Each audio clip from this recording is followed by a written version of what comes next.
নমস্কার বন্ধুরা, এই চ্যানেলে আরেকটি পর্বে তোমাদের সবাইকে স্বাগতম। তো বন্ধুরা, তোমরা কেমন আছো? আশা করি দেশ কিংবা দেশের বাইরে যে যেখান থেকে আমার এই ভিডিওটা দেখছো তারা সবাই ভালো আছো এবং সুস্থ আছো। তো বন্ধুরা, প্রতিদিনের কাজগুলো যদি আমরা একটু টিপস ফলো করে কাজ করি তাহলে কিন্তু আমাদের নিজেদের জন্য কিছুটা সময় বের করতে পারি এবং সংসারে কিছুটা আয়ও হয়। তো তারই কিছু জানা অজানা টিপস নিয়ে চলে এসেছি এবং সাথে নিয়ে এসেছি নতুন একটি ধাঁধা। তো চলো বন্ধুরা, দেরি না করে টিপসগুলো দেখে ফেলি।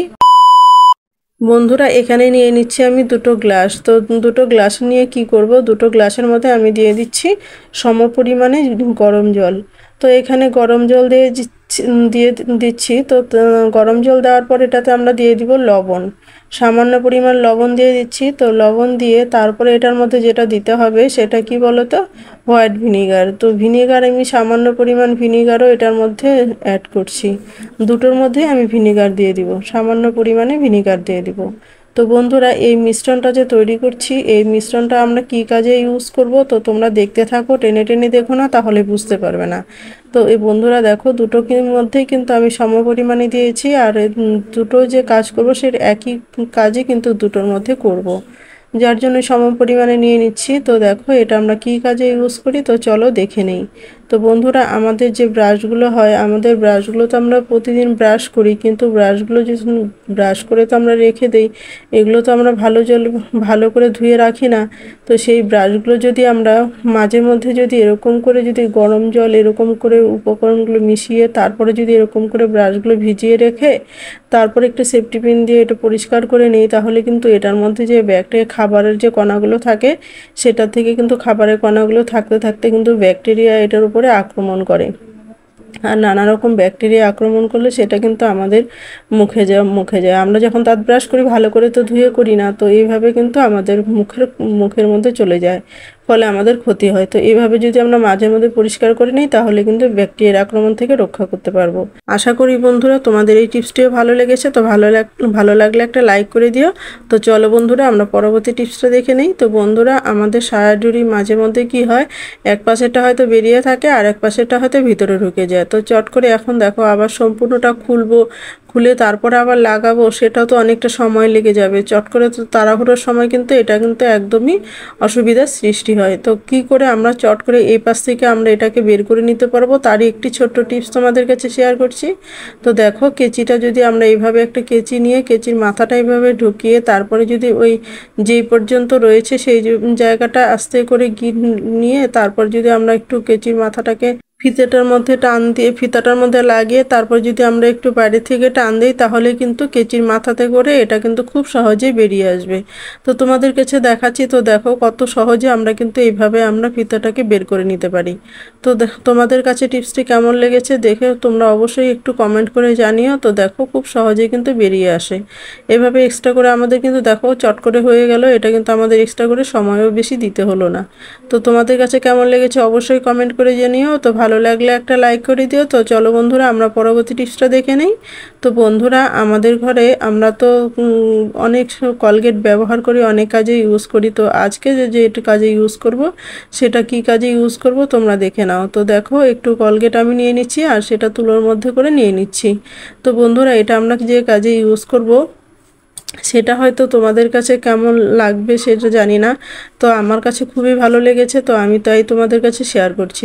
তো দেখো সুইচ বোর্ডটা কতটা নোংরা হয়েছে, আর এই নোংরা আমরা কিন্তু যে কোনো হাতে অবস্থাতে আমরা সুইচগুলো যে যখন টিপ দেই তখন দেখো সুইচগুলোতে হাত দেওয়াতে কিন্তু হাতের যে ছাপ নোংরা কিন্তু অনেকটা এখানে নোংরা লেগে যায়।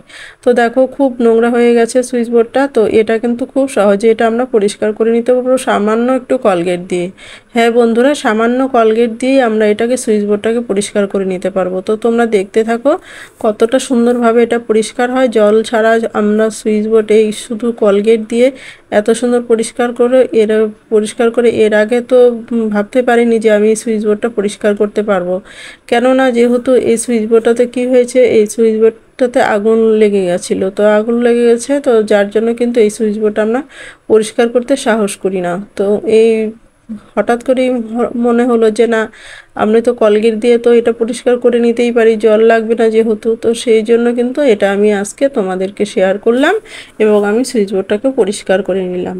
তো দেখতেই পাচ্ছ তুলোর কালারটা কতটা নোংরা হয়ে গেছে। তো তোমাদেরকে আমি দেখাবো কিভাবে আগুন ধরে গেছে, সেটাও তোমাদেরকে দেখাবো। কিন্তু এই সুইচ বোর্ডটা দেখো কত সুন্দরভাবে পরিষ্কার হলো, আর এই দেখো কতটা নোংরা কিন্তু বেরিয়ে আসছে।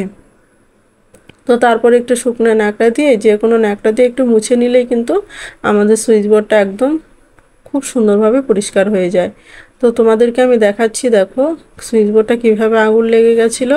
আমি তো এটার আশায় ছেড়ে দিয়েছিলাম যে পরিষ্কার করবই না ভেবেছিলাম, কিন্তু হঠাৎই আজ মনে হলো বা তোমাদের কাছে শেয়ার করতে, তো তাই তোমাদের কাছে শেয়ার করাও হয়ে গেল। এই সুযোগে আমার কিন্তু সুইচ বোর্ডটাও পরিষ্কার হয়ে গেল। তো দেখতেই পাচ্ছ কীভাবে আগুন ধরে গিয়েছিল। তো এখন কিন্তু আমাদের এটা পরিষ্কার করা হয়ে গেল। তো বন্ধুরা, তোমাদের কাছে কেমন লেগেছে, ভালো লাগলে একটা লাইক করে দিও। আর চলো তাহলে আমরা পরবর্তী টিপসটা দেখে নেই। তো বন্ধুরা, আমাদের যে আমরা হাত ব্যাগগুলো ব্যবহার করি বা যে কোনো জামা আমরা ব্যাগগুলো ব্যবহার করি, ব্যাগে চেন লাগানো ব্যাগগুলো, তো চেনগুলো কিন্তু মাঝে মধ্যেই কিন্তু এরকম ডিস্টার্ব দেয়, আর চেনগুলো লাগতে চায় না বা লেগেও কিন্তু খুলে যায় হঠাৎ, এরকম কিন্তু ডিস্টার্ব হতে থাকে।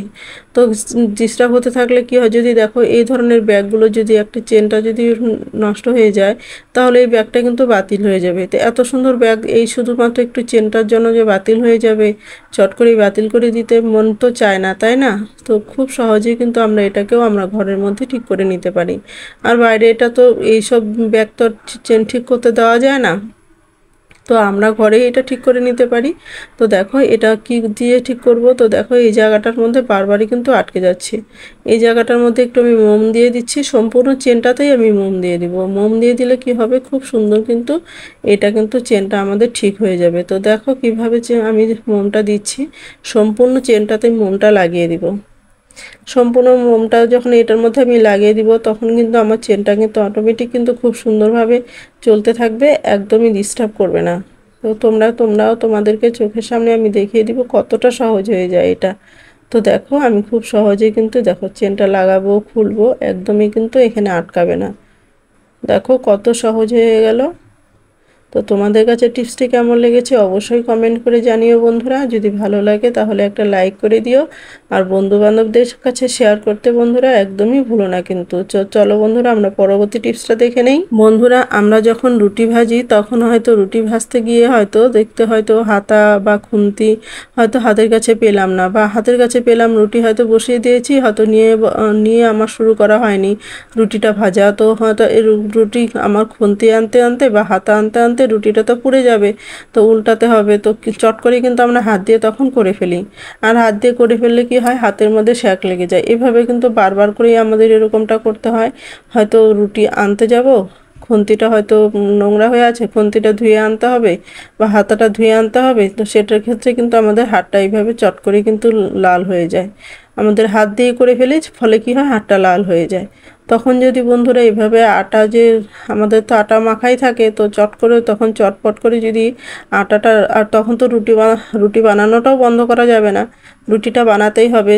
তো কি করতে হবে, তখন চটপট করে যদি এরকম আটা নিয়ে একটু তার মধ্যে যদি এরকম করে একটু কলগেট লাগিয়ে, সাদা কলগেটগুলো লাগিয়ে তারপর তোমরা যদি আঙুলের মধ্যে পেঁচিয়ে নাও না বন্ধুরা, তাহলে কিন্তু তোমরা এইভাবে করে কিন্তু তোমরা যে পরবর্তীর যে রুটিগুলো রয়েছে সেগুলো কিন্তু ভাজতে পারবে বা পারবো, যে কোনো কাজই করতে পারবো। দেখবো এরকম জ্বালা পোড়া করলে কিন্তু পরবর্তীতে যে আগুনের কাছে কিন্তু কাজ করা যায় না, জ্বলতে থাকে, হাতগুলো জ্বালা করতে থাকে, সেই যেই জায়গাটা শ্যাক লেগেছে সেই জায়গাটা আরও বেশি জ্বালা করে, আগুনের তাপে কিন্তু আরও সেই জ্বালা করতে থাকে।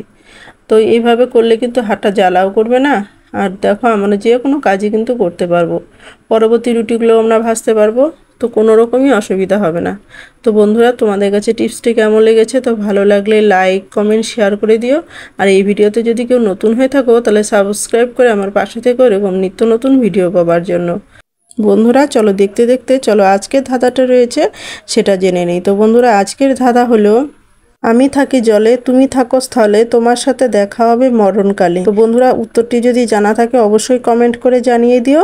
তো বন্ধুরা, সবাই ভালো থেকো, সুস্থ থেকো, এই কামনাই করি ঈশ্বরের কাছে। আজ এই পর্যন্ত, দেখা হবে নেক্সট ভিডিওতে। কেমন?